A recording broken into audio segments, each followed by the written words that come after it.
अपने सुन रहल छी एसके राज रिकॉर्डिंग स्टूडियो सामर हमरा बता दे के पगली, हमरा बता दे के पगली, किया हमर दिल तोड़ देला, किया हमर दिल तोड़ देला। हमरा बता दे के पगली, किया हमर दिल तोड़ देला, ससुरा में जाके कोना बस गेला। हमरा बता दे के पगली, किया हमर दिल तोड़ देला, ससुरा में जाके कोना बस गेला। सपना देखा को दिल में बसा को ससुरा के ना चल गेला गे। हमरा बता दे के पगली, किया हमर दिल तोड़ लगे, ससुरा में जाके केना बस लागे। बता दे के पगली, किया हमर दिल तोड़ देला, ससुरा में जाके कोना बस गेला।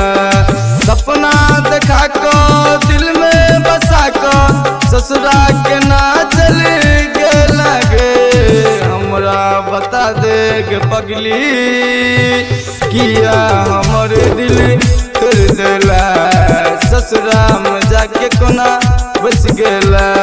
हमरा बता दे के पगली, हमरा बता दे के पगली, किया हमर दिल तोड़ देला, किया हमर दिल तोड़ देला।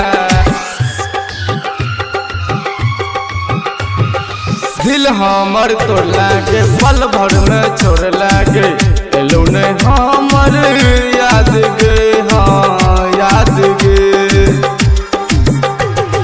दिल हमर तोड़ लागे, पल भर में छोड़ लागे, एलो ने हमर याद गे, हाँ याद गे। सुतैला जाय छी रात में हम तो अखिया में नींद नहीं अबैया।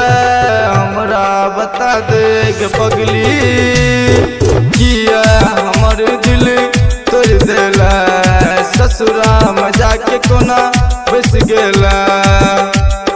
हमरा बता दे के पगली, किया हमर दिल तोड़ देला। हमरा बता दे के पगली, हमरा बता दे के पगली, किया हमर दिल तोड़ देला, किया हमर दिल तोड़ देला। हमरा बता दे के पगली, किया हमर दिल तोड़ देला। केहन कसूर के लियो हमरा तू छोड़ गेला, मुखे से कॉलेला प्यार गे, हाँ प्यार गे।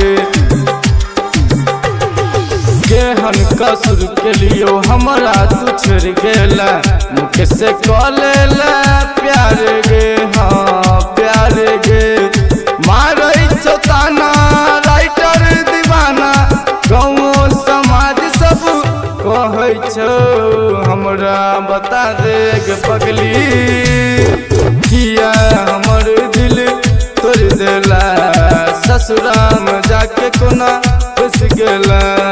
हमरा बता दे के पगली, किया हमर दिल तोड़ देला, ससुरा में जाके कोना बस गेला।